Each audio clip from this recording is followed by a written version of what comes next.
A sperm whale lies stranded close to death. To look at him now, it's hard to imagine what an extraordinary life he's led.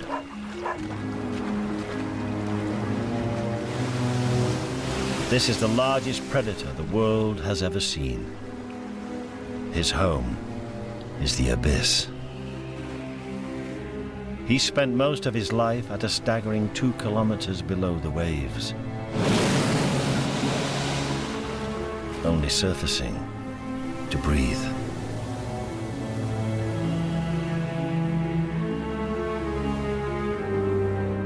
Our technology can only ever give us the briefest glimpse of his alien landscape. But what if we could see it as he sees it? It would be like turning on the lights in a world of eternal darkness. Down here, mountains rise higher than Everest. Ravines run deeper than the Grand Canyon. And the creatures are more monstrous than anything found on land. This film lights up the deep. It tells the story of one whale's 80-year journey from calf to king of the abyss. Welcome to the ultimate ocean odyssey.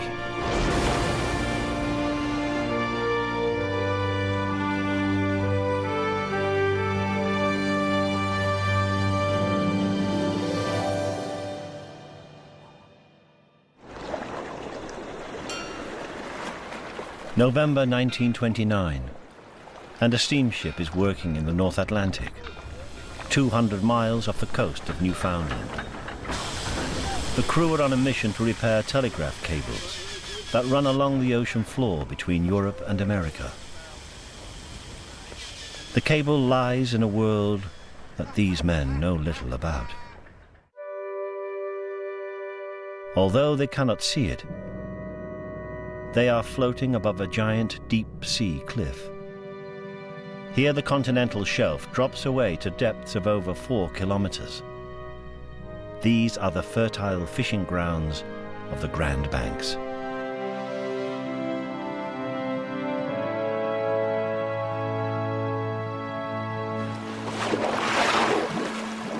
Not far away, a sperm whale is about to make his first deep water dive. He's only 2 years old. Until now, he's spent his young life in the sunlit surface waters under the protection of his huge mother.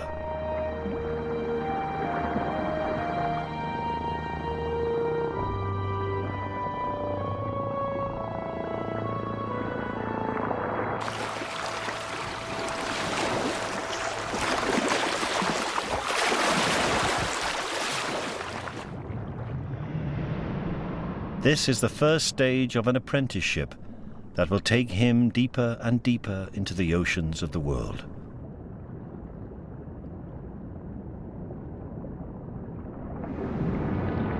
At 400 meters, the young bull enters the midnight zone.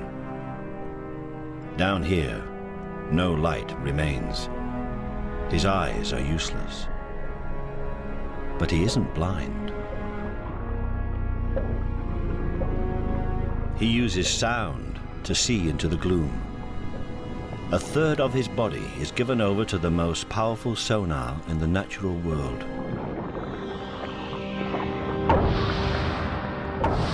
His giant nose fires clicks into the depths. The echoes bounce back from more than a kilometer away,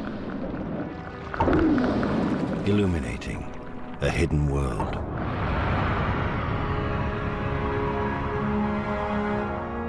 The perilous slopes of the Grand Banks.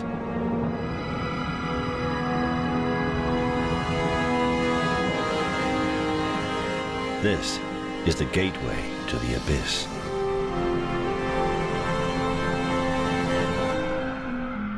Down there is a world of astonishing landscapes and monstrous creatures.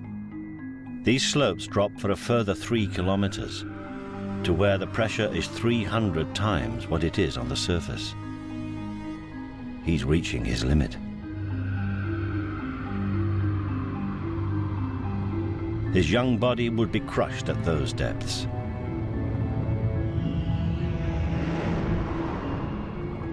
But his mother and the other females that make up his family pod have no such restrictions. As they head for their hunting grounds, their bodies disturb tiny marine creatures, leaving a bioluminescent trail in their wake.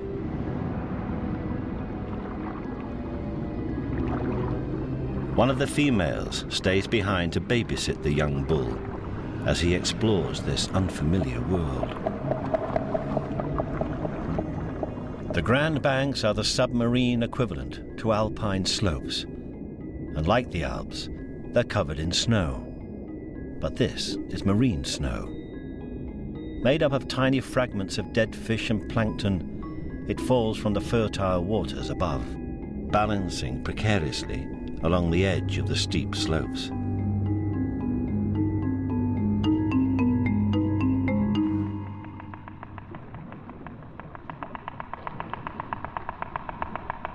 Most species of whales survive grazing on tiny plankton, but sperm whales use their sonar to hunt down the creatures of the deep.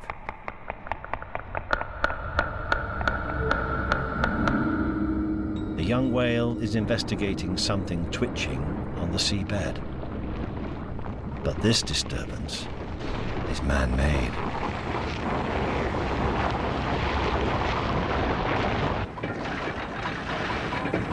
Keep attention!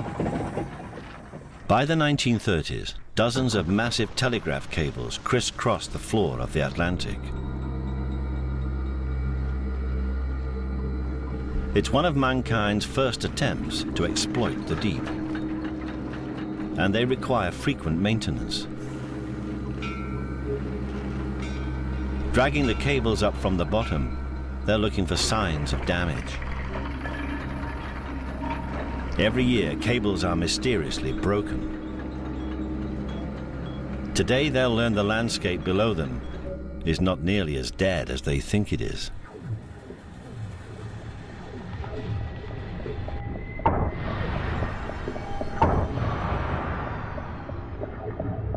In the total darkness of the abyss, the whale's echolocation picks up the moving form of the cable.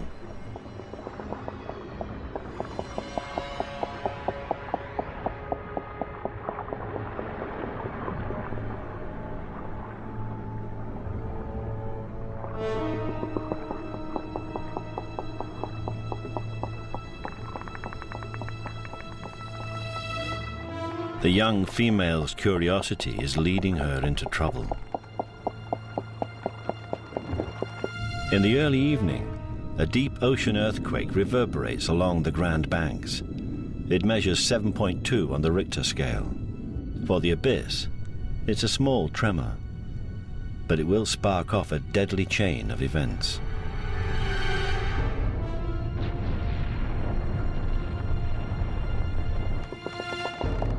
The bull's mother can hear the disturbance.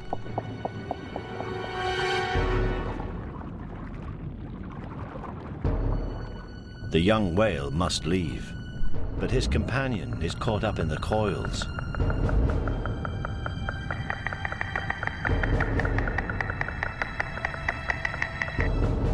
And now everyone's in danger.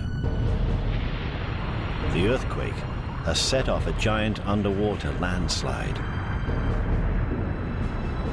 Along the banks, an area half the size of Holland is on the move.